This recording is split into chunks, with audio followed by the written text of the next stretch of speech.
Hi friends, welcome back to our channel blinking star. நான் உங்களோட துர்காங்க.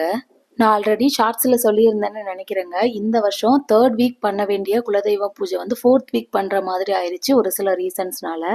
So அடுத்த நாள் பூஜை இருக்குது. அதுக்கு நாள் தேர்ஸ்டே அந்த பூஜைக்கான ஏற்பாடுகள்லாம் கொஞ்சம் பண்ணிட்டு இருந்தேங்க. அன்னைக்கு பார்த்தீங்கன்னா கிருத்திகையில் இதுக்கு முன்னாடியெல்லாம் நான் பெருசாக விரதம்லாம் இருந்தது இல்லைங்க. இப்போ நம்ம வீட்டுக்கு முருகர் சிலை வந்திருக்கிறதுனால அன்னைக்கு சிம்பிளா எனக்கு தெரிஞ்ச மாதிரி அபிஷேகம் பண்ணிட்டு ஏதாவது ஒரு பிரசாதம் வச்சு சாமி கும்பிட்டுருவேங்க.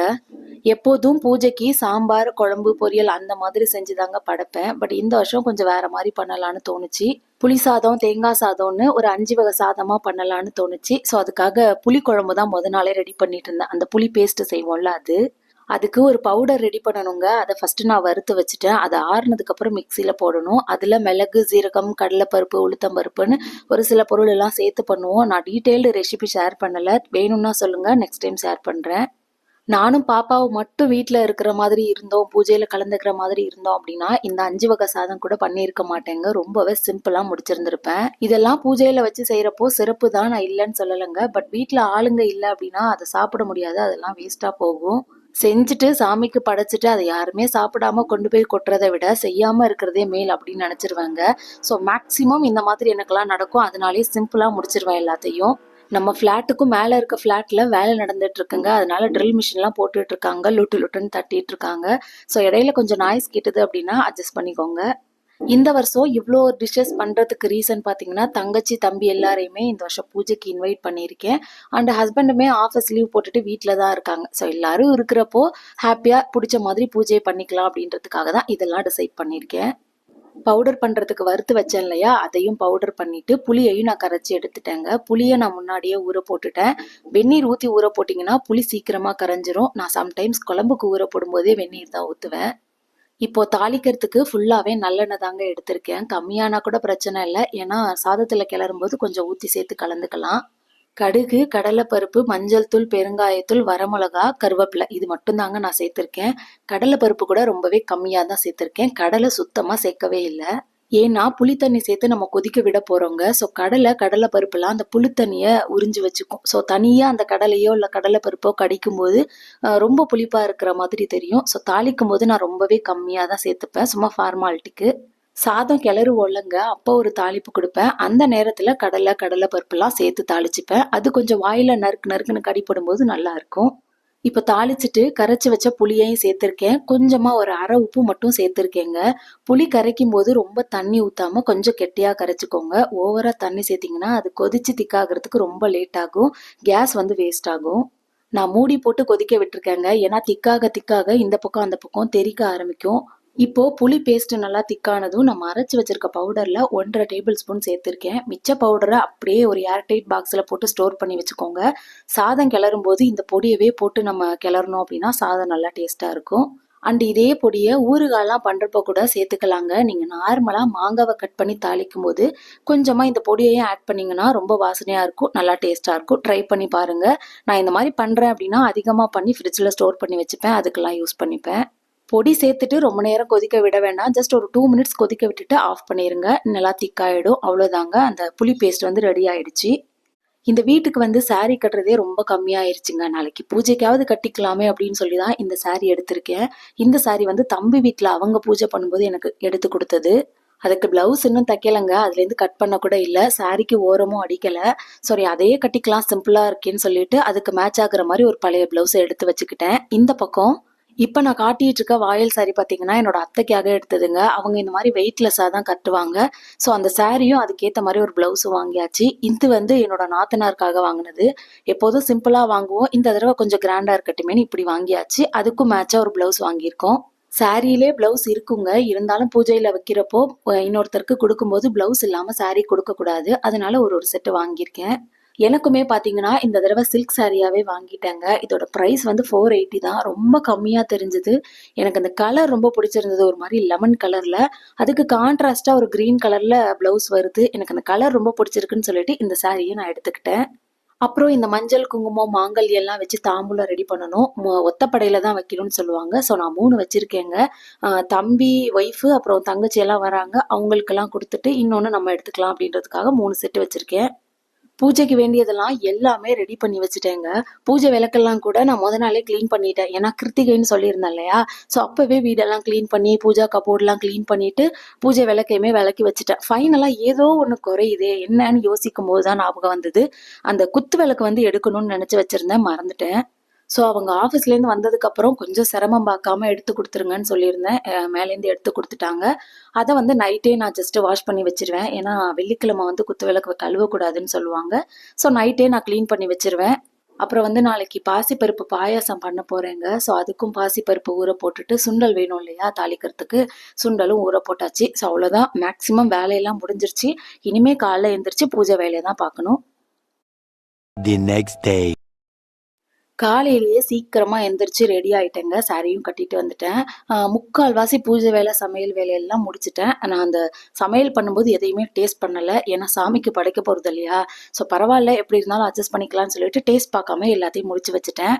புளிசாதத்துக்கு சாதம் கிளறும் போது ஒரு தாளிப்பு கொடுப்பேன்னு சொல்லியிருந்தேன்லங்க, அதையும் மறந்துட்டேன் பதட்டத்துல. சரி பரவாயில்ல, நம்ம தானே சாப்பிட போறோம், பார்த்துக்கலான்னு சொல்லிட்டாங்க. சரின்னு நானும் விட்டுட்டேன். தம்பி தங்கச்சி எல்லாம் கூட ஒரு 11, 11:30 போல எல்லாம் வீட்டுக்கு வந்துட்டாங்க. நம்ம வீட்டுல பூஜை பாத்தீங்கன்னா ராகு காலத்துக்கு அப்புறம் 10:30, 12 ராகு காலம், அதுக்கும் மேல 12 மணிக்கு மேலதான் பூஜை வச்சிருந்தேன். சோ அதுக்கேத்த மாதிரி அவங்களும் வந்துட்டாங்க.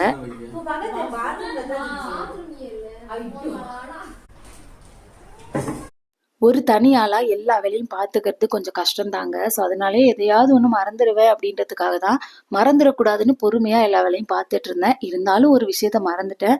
அது என்னன்றத பூஜை பண்ணும்போது நான் சொல்றேன். வாசலுக்கு மா இலை கட்டணுங்க. நான் எங்கேயாவது கிடைக்குமான்னு பார்த்தேன். எனக்கு தெரிஞ்சு இங்க எங்கேயுமே கிடைக்கல. நானும் பெருசா ரிஸ்க் எடுத்து தேடல. ஆன்லைன்ல பார்த்தேன். 10 இலை வந்து 25 ரூபா போட்டிருந்தாங்க. சரி போயிட்டு போகுதுன்னு சொல்லி 50 ரூபாய்க்கு நான் வாங்கிட்டேன் 20 இலையா. தங்கச்சி கிட்டையும் தம்பி ஒய்ஃப் கிட்டையும் அந்த இலையெல்லாம் கோத்து வாசப்படியில கட்ட சொல்லியிருந்தேன். அதை அவங்க கட்டிட்டாங்க. அந்த கேப்ல பாத்தீங்கன்னா இந்த குத்து விளக்குக்கு மட்டும் மஞ்சள் குங்குமம் வைக்காம இருந்தது. ஏன்னா நம்ம நைட்டு தான் வாஷ் பண்ணோம் அப்படின்றதுனால. ஸோ அதுக்கும் மஞ்சள் குங்குமம் வச்சுட்டு பூவெல்லாம் கட்டி விட்டுட்டேன். நாங்களும் பூவெல்லாம் வச்சாச்சுங்க. அவ்வளவுதான், இனிமே பூஜை பண்ண வேண்டியதுதான். எல்லாம் முடிஞ்சது. பூஜையில வைக்கிறதுக்கு வடை மட்டும் கொஞ்சம் போட்டு எடுத்துக்கணும், அப்பளம் பொரிச்சு எடுத்துக்கணும். அப்புறம் மாவிளக்கு பண்ணணுங்க. மாவிளக்குக்கு அரிசி வந்து ஜஸ்ட் ஒரு 10 நிமிஷம் ஊறினா போதும். நான் அவ்வளவுதான் ஊற வைப்பேன். அதை அந்த நேரத்துல பண்ணலான்னு விட்டுருந்தேன், மறந்துட்டேன். அப்புறம் தம்பி ஒய்ஃப் வந்துதான் எங்க அதை காணுமா அப்படின்னு கேட்டோன்னு தான் எனக்கு ஞாபகம் வந்தது. நல்ல வேலை ஞாபகப்படுத்துன்னு அதை நீயே கொஞ்சம் முடிச்சிருன்னு அவகிட்ட கொடுத்துட்டேன். அவ பண்ணிட்டு இருந்தா. மேக்சிமம் நம்ம வீட்டுக்கு வர்றவங்களுக்கு வேலை எதுவும் கொடுக்க கூடாது அப்படின்னு தான் நான் நினைப்பேன். பட் இந்த மாதிரி பூஜை டைம்ல வேற ஒன்றும் பண்ண முடியாது. கொஞ்சம் ஹெல்ப் பண்ணதுல எனக்கும் கொஞ்சம் வேலை சீக்கிரமா முடிஞ்சது. நான் என்னென்ன சாதம் பண்ணியிருக்கேன் அப்படின்றதெல்லாம் காமிச்சிடுறேங்க. ஃபர்ஸ்ட் வந்து புளி சாதம் பண்ணியிருக்கேன். அப்புறம் சக்கரை பொங்கல் பண்ணியிருக்கேன் செகண்டு. தேர்டு பார்த்தீங்கன்னா வெண்பொங்கல் கொஞ்சம் பண்ணேன். ஃபோர்த் வந்து தேங்காய் சாதம் பண்ணியிருக்கேன். கொஞ்சம் வெள்ளை சாதம் இருக்கு, அதில் தயிர் கலந்து தயிர் சாதம் வச்சிருவேன். அப்புறம் சுண்டல் தாளிச்சு வச்சிருக்கேங்க. பாசி பருப்பு பாயாசம் பண்ணியிருக்கேன். அப்புறம் சுண்டலை இந்த மாதிரி கிரேவி மாதிரி பண்ணியிருக்கேன் புளி சாதத்துக்கு தொட்டுக்கிறதுக்கு. அதை நான் பூஜையில வைக்க மாட்டேங்க. வடை போட்டிருக்கேன், அப்பளம் போட்டிருக்கேன். ஸோ இதுதான் மெனு. மாவிளக்கு வந்து தயாராயிட்டு இருக்கு, அதையும் சேர்த்துக்கோங்க. இதுல எதையுமே நான் டேஸ்ட் பார்க்கலங்க. அந்த சுண்டல் கிரேவி மட்டும் டேஸ்ட் பார்த்தேன். ஏன்னா குழந்தைங்க சாப்பிட போறது காரம் எல்லாம் கம்மியா போடணும், அரைக்க போறோம் இல்லையா, அதனால. ஸோ அதுக்காக தான் சுண்டலை தாளிச்சு வச்சிடலான்னு சொல்லிட்டு அதை டேஸ்ட் பண்ணாம கொஞ்சமா தாளிச்சு வச்சிருக்கேன். உருளியை வாஷ் பண்ணி வச்சிருந்தேங்க. அதுக்கு பூ போட மறந்துட்டேன். ஸோ என் தங்கச்சியை போட சொல்லிட்டு இந்த பக்கம் பூஜைக்கான வேலையெல்லாம் நான் பார்த்துட்டு இருந்தேன். எப்போதுமே வீட்டுல பஞ்ச பாத்திரம் வந்து 2 வைக்கணுமாங்க பூஜை அறையில. பூஜை பண்ணும்போதெல்லாம் அதிகமா உள்ளதுல இருந்து எடுத்து கம்மியா உள்ளதுல கொடுக்கணுமா. இது என் தம்பி சொல்லியிருந்தான். அவங்க வீட்டுல 2 வச்சிருந்தாங்க. என்ன ஏதுன்னு கேட்டப்பதான் இந்த ரீசன் வந்து சொல்லியிருந்தான். அதிகமா இருக்கிறதுல இருந்து கம்மியா இருக்கிறதுக்கு கொடுக்குறோம் அப்படின்ற ரீசன் வந்து எனக்கு பிடிச்சிருந்தது, சரின்னு பட்டுச்சு. அதனால நானும் 2ஆ வாங்கி வச்சுட்டேன் இந்த தடவை பூஜையில. நிறைய பேருக்கு இலை போட்டுட்டு விளக்கேற்றணுமா, விளக்கேற்றிட்டு இலை போடணுமா அப்படின்ற கன்ஃபியூஷன் இருக்கும். ஆரம்பத்தில் எனக்கு இருந்தது. பட் இப்போ நான் தெளிவாயிட்டேன். விளக்கேற்றிட்டு தான் இலை போடணும். பட் இந்த தடவை மறந்துட்டேங்க. இலை போட்டுட்டு தான் நான் விளக்கேற்றிருக்கேன். ஸோ நீங்கள் மறந்துடாம பார்த்துக்கோங்க. எல்லாத்தையும் படைச்சிட்டு ஃபர்ஸ்ட் ஒரு தடவை சாம்பிராணி காட்டிட்டு தேங்காய் உடைச்சிருவேன். அதுக்கப்புறம் திரும்ப இன்னொரு தடவை சாம்பிராணி காமிச்சிட்டு தான் கற்பூரம் காட்டுவேன். நான் இப்படி தான் பண்ணுவேன்.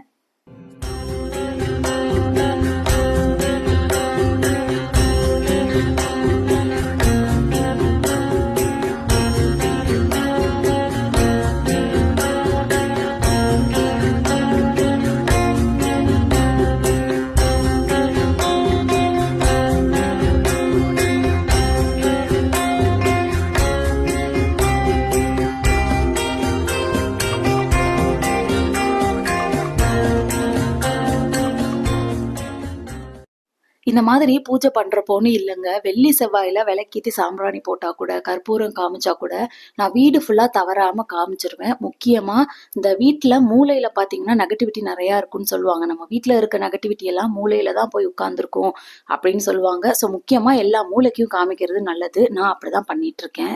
எல்லாத்தையும் பார்த்து பார்த்து பண்ணனா 5 வகை சாதத்துல ஒரு சாதத்தை வைக்க மறந்துட்டேன். வெள்ளை சாதத்துல தயிர் கலந்து வைப்பேன்னு சொன்னேன் இல்லையா? அத சுத்தமா மறந்துட்டேன். கற்பூரம் காமிக்கும் போது தான் எனக்கு ஞாபகம் வந்தது. சரி பாதியில நிறுத்த வேணாமான்னு அப்படியே பண்ணிட்டு பூஜையே பண்ணிட்டேன். எல்லாத்தையும் பண்ணிட்டு இத மறந்துட்டோமே அப்படின்னு அந்த நேரத்துல எனக்கு கொஞ்சம் வருத்தமா இருந்ததுங்க. பட் தப்புன்றது எல்லாருக்குமே காமனா நடக்கக்கூடிய ஒரு விஷயம். தெரிஞ்சு பண்ணாதான் தப்பு, தெரியாம பண்ணா தவறு. அத திருத்திக்கிறதுல தப்பே இல்ல. நான் இதுன்னு இல்ல, எல்லாத்துக்கும் காமனா தான் சொல்றேன். லாஸ்ட் டைம் வெத்தலை பாக்கு வைக்க மறந்துட்டேன். இந்த தடவை அதை வச்சுட்டு சாதத்தை வைக்க மறந்துட்டேன். பரவாயில்ல, நெக்ஸ்ட் டைம் பாத்துக்கலான்ட்டு என்ன நானே தேத்திக்கிட்டேன். இன்னைக்கு நான் பண்ண பூஜையில பண்ணக்கூடாத விஷயம் ஏதாவது நான் பண்ணியிருந்தேன் அப்படின்னா கமெண்ட்ல சொல்லுங்க. ஏன்னா எனக்குமே சரியா தெரியாதுங்க. இப்பதான் ஒண்ணு ஒண்ணா பார்த்து பார்த்து பண்ணிட்டு இருக்கேன். A few moments later. பூஜையை நல்லபடியா முடிச்சுட்டு மிச்சம் இருந்த வடை அப்பளம் எல்லாம் பொரிச்சுட்டு நாங்க எல்லாருமே சாப்பிட்டு முடிச்சிட்டோங்க. குழந்தைங்களை தூங்க வைக்கலான்னு சொல்லி உள்ள வந்தோம். ஆனா இதுங்களை பார்த்தா தூங்க போற மாதிரி அங்க இருக்கு. கொஞ்ச நேரம் எல்லாம் ஒண்ணு சேர்ந்து விளையாடுதுங்க. அடுத்த கொஞ்ச நேரம் WWF ஸ்டார்ட் ஆயிடுது. அடிச்சுக்கிட்டு ஒன்னொன்னு ஒரு மூலையில போய் அழுதுகிட்டு இருக்கும். இதுங்களை சமாதானப்படுத்துறப்போ எதுக்குடா ஒண்ணு சேர்ந்தோம், பேசாம வீட்லயே இருந்திருக்கலாமேன்னு தோண ஆரம்பிச்சிரும். விவரம் தெரியற வரைக்கும் எப்படி சமாளிக்க போறோம்னு தெரியல. நீங்கெல்லாம் எப்படி சமாளிக்கிறீங்க அப்படின்றத கமெண்ட்ல சொல்லுங்க. ஹோப் இந்த வீடியோ உங்களுக்கு பிடிச்சிருக்கும்னு. பிடிச்சிருந்தா லைக் பண்ணிட்டு நம்ம சேனலையும் சப்ஸ்கிரைப் பண்ணிக்கோங்க. தேங்க்யூ ஃப்ரெண்ட்ஸ், பாய்.